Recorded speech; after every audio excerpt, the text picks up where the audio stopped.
Tell me a little bit about on the biofuels side of things. Tell me a little bit about the products you're developing and what you're doing in that sector.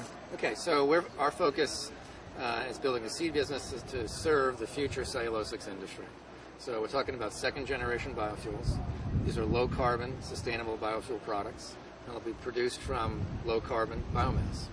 And our focus is a crop called miscanthus. Miscanthus is a perennial grass, so it can grow to 12 to 13 feet high. Can produce very high yields per acre, which is absolutely critical. And the way it grows late in the year, much like grass in your lawn, all the nutrients are captured back under the soil, and you harvest just the material that's the carbohydrate to be converted into biofuel. And so the next year, fertilizer is not necessary. So it's a highly sustainable production system. Now, the current stocks tend to be corn, sugar, those kind of things, which are not. Yeah, I mean, I think it's a subtle discussion about how sustainable corn is versus sugarcane versus sugar. I mean, sugarcane in Brazil is a fairly sustainable system, actually. It's very highly productive, getting a lot of inputs. Corn, not so productive, not such good energy output per energy input. We think people should be aware that while they may have concerns today about the current biofuels in the market, the future biofuels, for those who care about the environment and climate change, the future biofuels are much more favorable than the current generations, such as corn or oilseed, for example. Do you think that the average citizen in this country is aware that these next generations are being developed at almost a genetic level?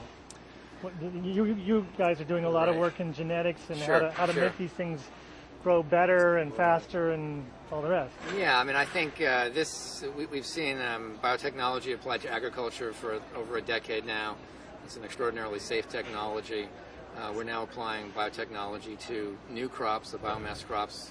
I don't know whether people are generally aware of that, but I think it's a very promising alternative.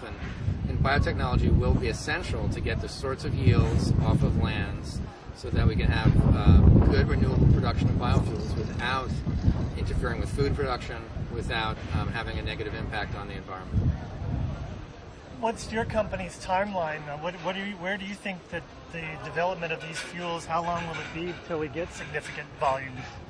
Yeah, it's a very good question. A lot of money has come into this industry in the last 2 or 3 years at the research and now towards the development level.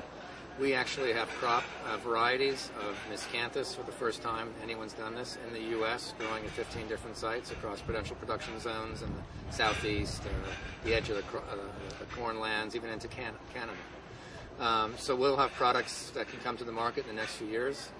The companies that are developing conversion technologies, I think in the next 3 to 5 years, we're going to see pilot plants built, demo plants, and first commercial projects. So, it's not tomorrow, but we're developing those projects today, and I would say by the middle of the next decade, we're going to begin to see the true curve of growth, of very rapid growth and adoption of these technologies that by the end of the next decade will be really material producers of transportation fuels that we'll all be using to drive our vehicles.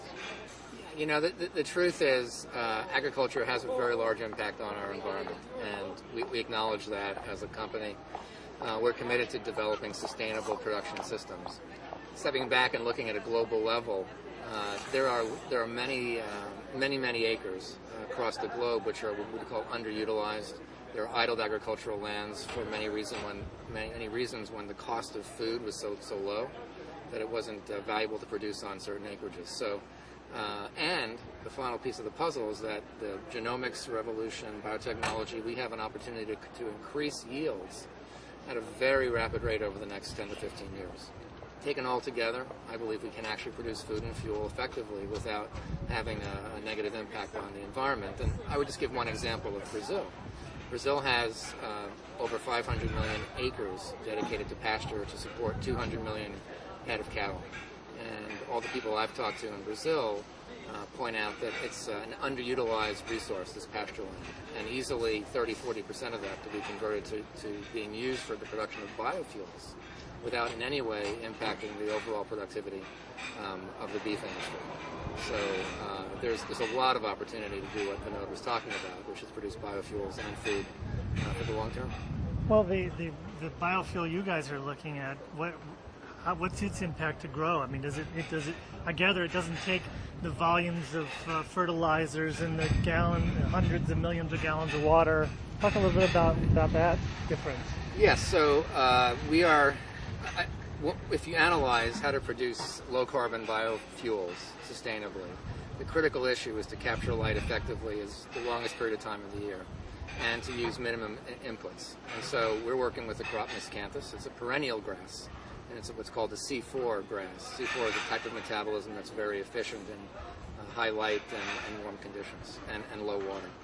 So fundamentally, this crop can be grown in a way that all the nitrogen used as part of the machinery to capture light at the end of the year can be recaptured underground. We harvest only the part of the plant that's useful to convert into a biofuel. And then that nitrogen is available in the following year rather than having to bring new nitrogen into the field. And so the sustainability from an input standpoint from these perennial crops is dramatically better than virtually any annual crop today. Thanks, Neal.